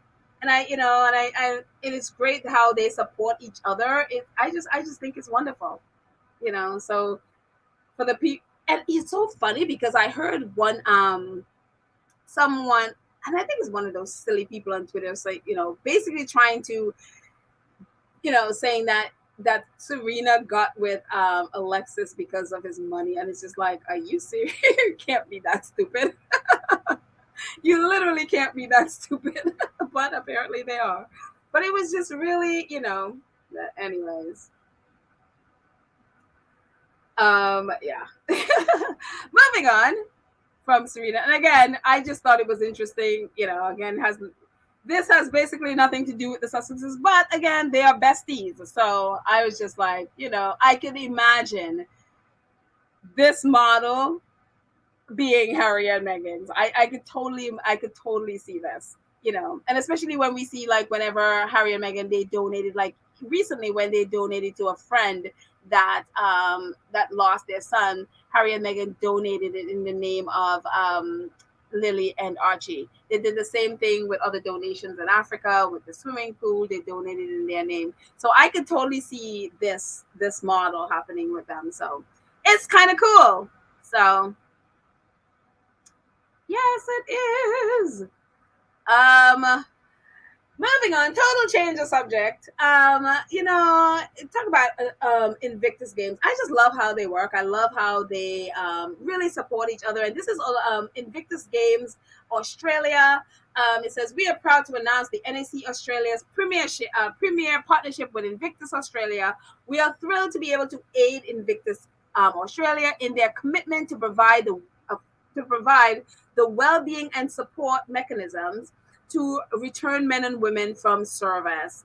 And I love that. Again, I will always be just so impressed with Invictus, and how Prince Harry, it was his baby. He had this vision, and then he was able to invest and really embed his vision into the hearts and minds of every participant in all these different countries, so that they have now taken that and make it their own and doing their own thing.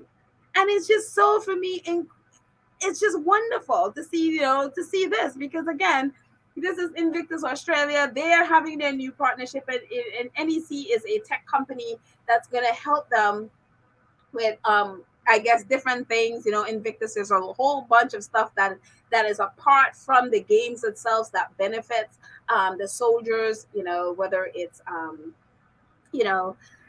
different if the sporting events, whether it's gaming, whether it's, for example, in the US, you have and really they do it all around, better up with the mental fitness, or all. I mean, they are teamed up with so many different organizations to get help to people returning from the front lines, to help them.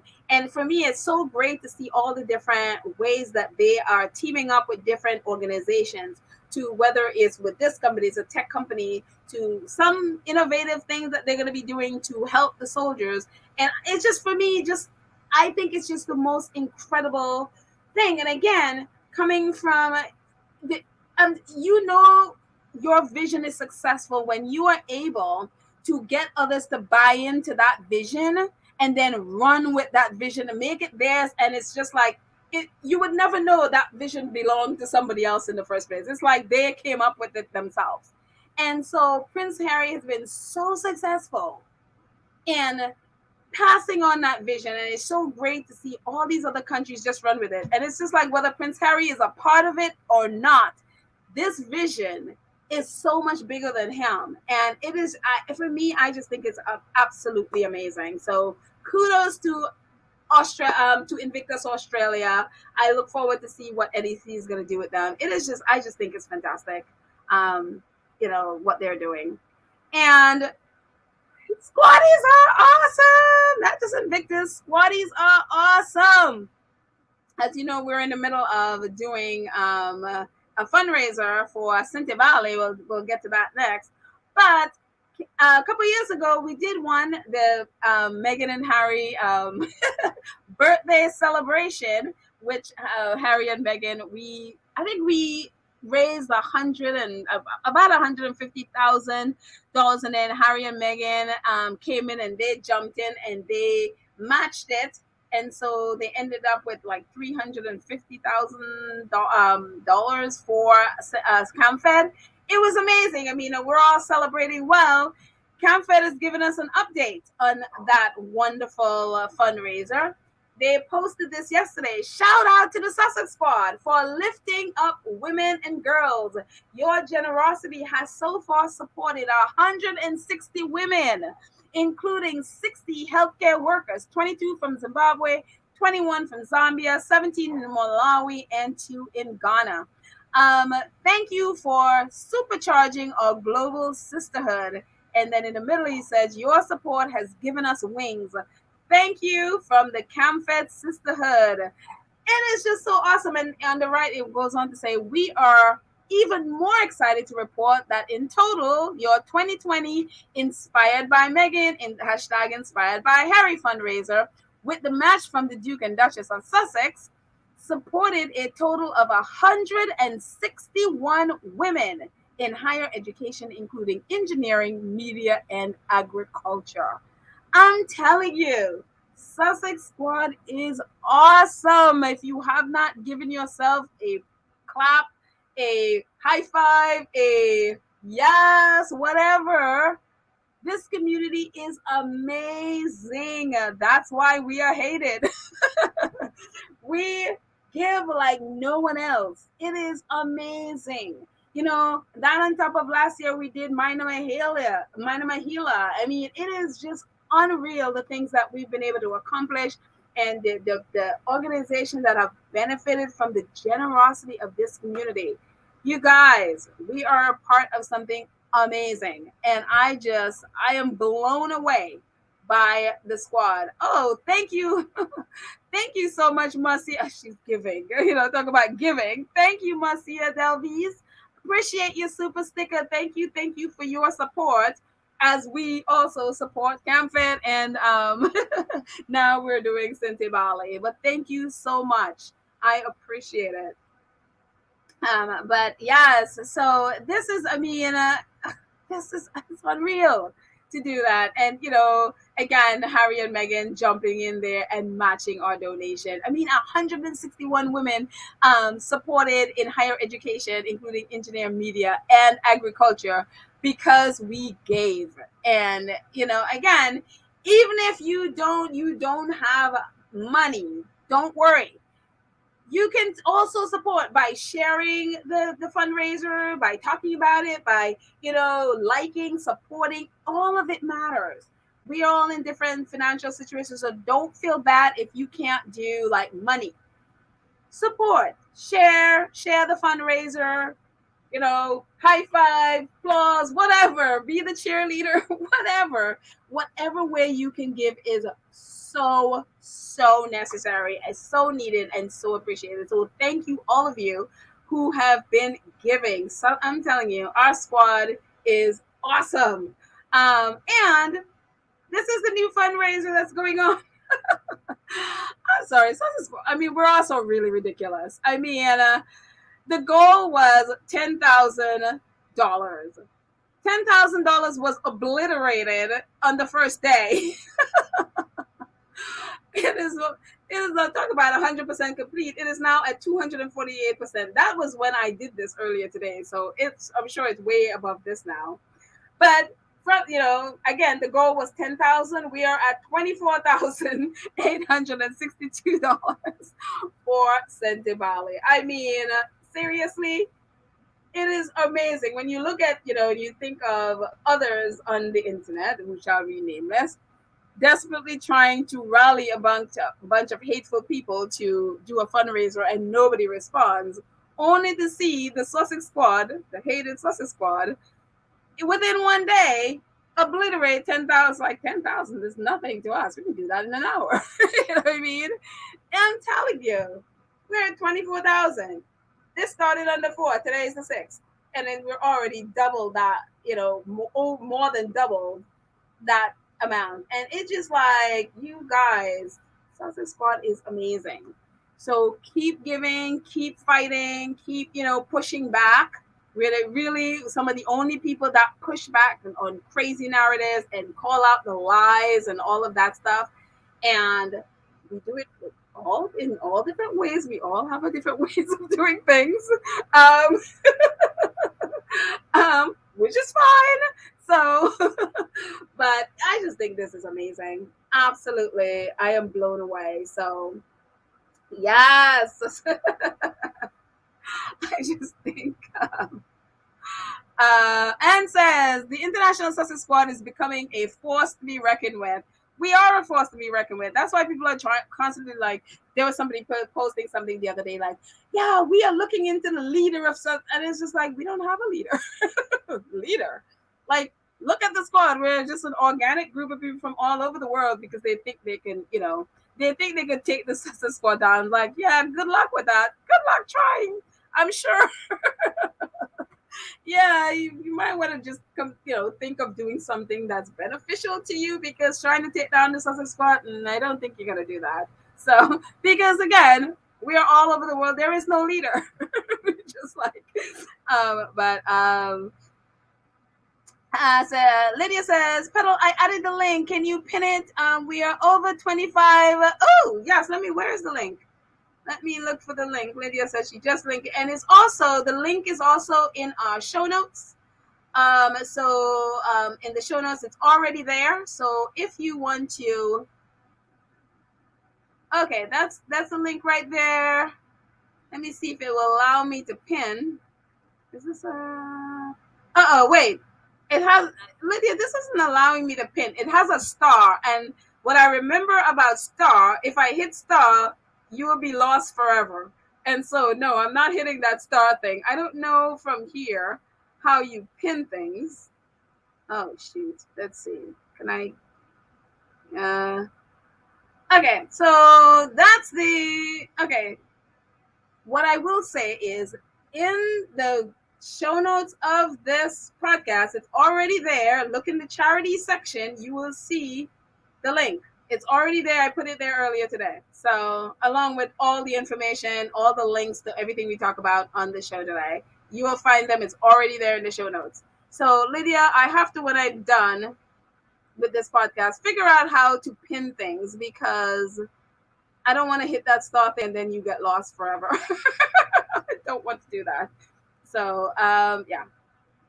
So thank you. And again, it's in the show notes. It's also in our community page. I sent it there. I think it was yesterday or today, earlier today. It's also in our community page. So definitely there. Let's see. Let's take a couple more comments before we are done.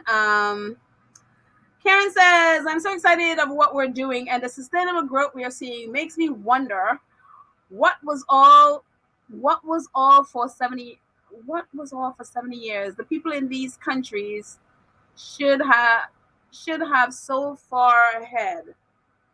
I'm not really sure what you mean, but if you're talking about the squad, yes, we're doing great things. And maybe explain, so that I don't want to assume of what you are talking about. Maybe you're talking to somebody else and not really to me. But so explain, Karen. Let's see. Dolores says the Sussex Squad takes no prisoners, and at the same time, we have hearts of gold. I think that's the thing that people don't understand about the squad. Because they see like we do stuff like this, the fundraiser. I think sometimes people will come in with the assumption that we are just these cuddly teddy bears, and we can be cuddly teddy bears and love and just spreading joy and happiness and good vibes and all of that stuff.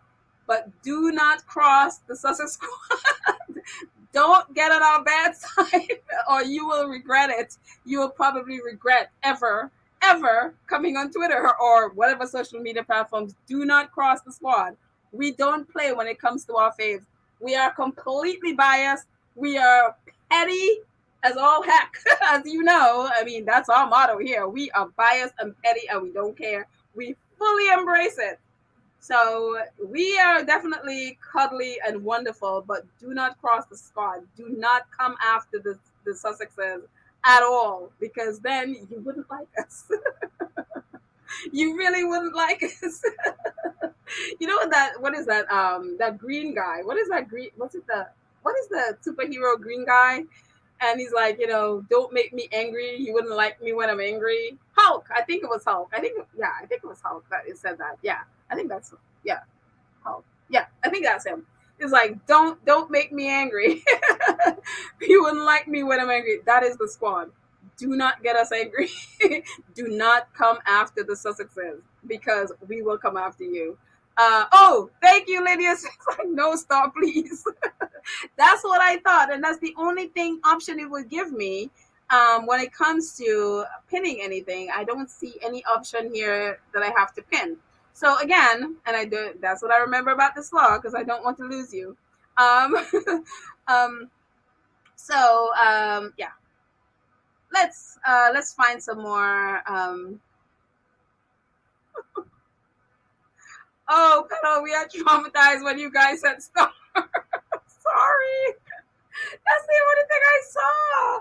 And you see, I'm glad you guys told me that, because I wouldn't have known about it. And then I would have gone and starred to add more trauma. So yes, no starring. I stay away from the star thing, completely far away.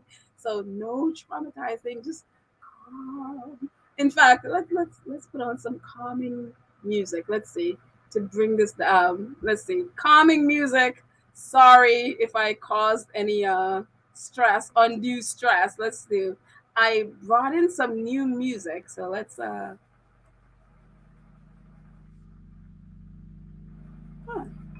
where is there we go. No stress. Calming. There we go. I like that. All right, we'll just keep that there. No stress. Okay. I'm getting a little bit better about this with now finding new music. Okay. Reba says, trolls are coming for us. They need a life. They certainly do. I mean, it's like, why would they even come to this? I mean, hello. Really? Talk about, I mean, you come, we'll just block you, so don't waste your time or ours. So, Janet says, Petal, let them think we have a leader. Keep them chasing their own tail. They will soon learn when they can't beat them, join them. Not that we want them in our camp. Exactly. I mean, it's so silly. It's like, seriously? I mean, the Sussex squad have been here forever. And not forever, but a few years now. You'd think they'd figure this out. But I guess they assume in order for us to be as successful as we've been, we have to have a leader, because that's how they think. We have to have somebody above. They need this hierarchy nonsense. It's like, no. When you care about something and someone, as we do care about our Sussex family, we can all come together and nobody has to lead anybody. So, yeah. Is this the music too loud? I hope it's not too loud. This is just our calming music, since our star was traumatizing. Oh, good. Oh, I'm glad you like the music. Yes. Oh, good. So I'm getting better about this, ringing, calming things. So there you go. Let's see.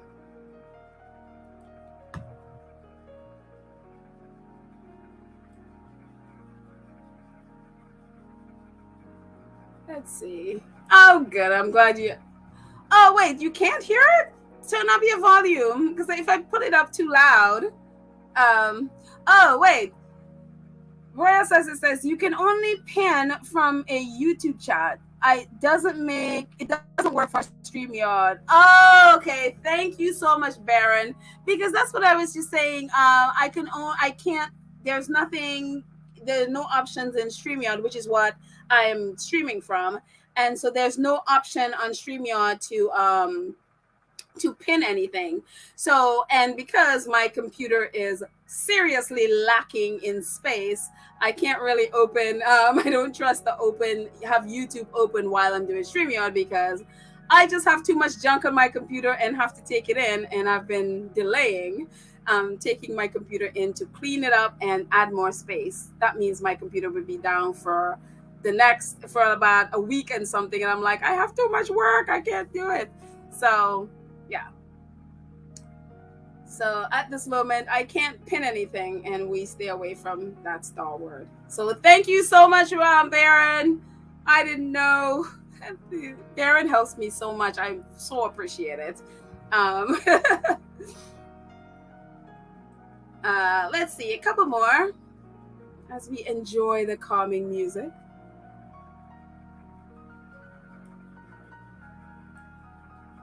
Let's see, scrolling back up. What did I miss?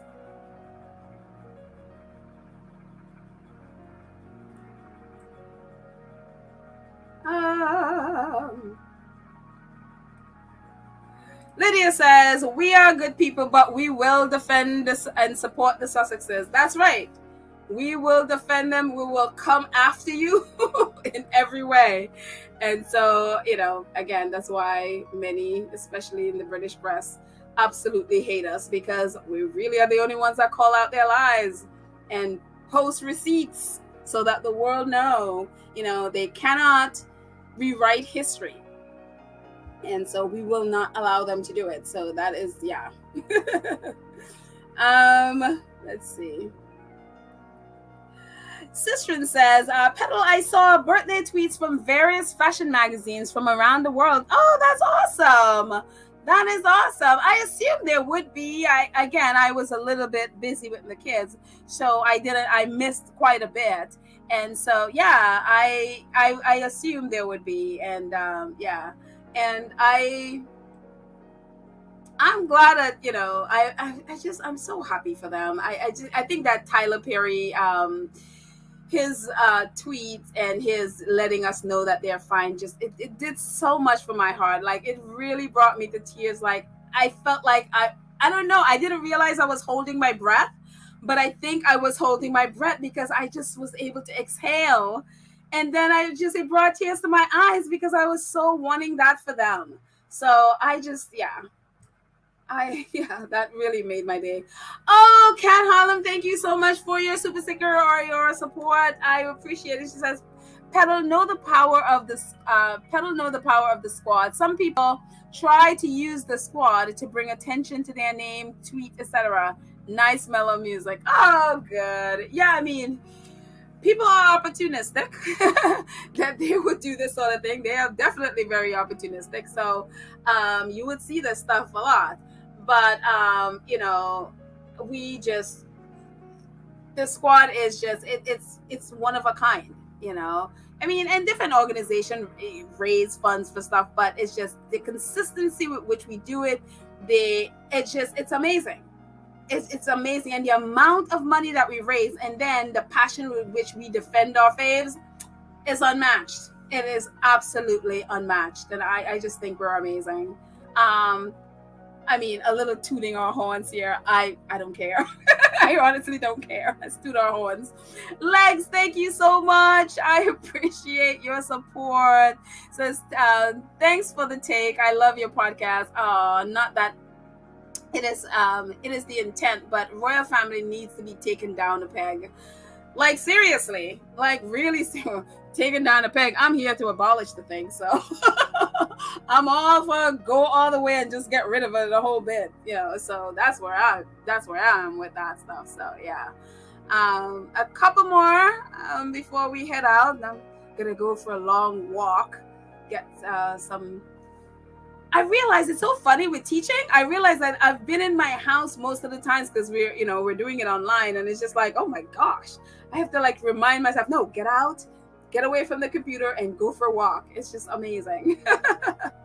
So anyways, let's see, a couple more before we go.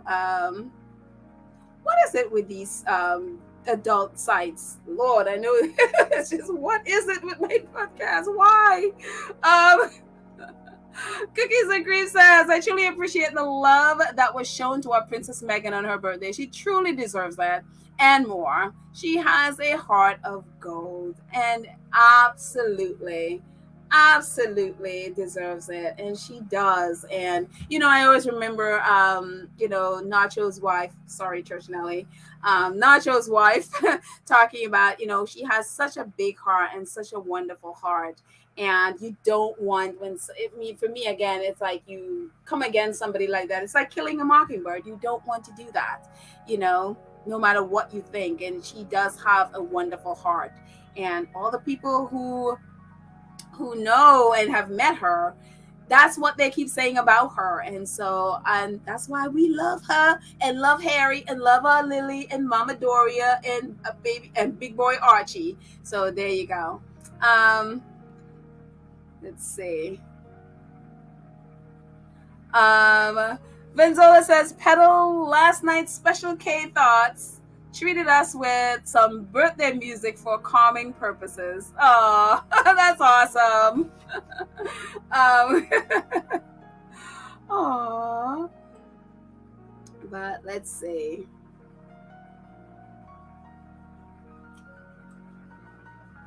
And let's see if we can find one more.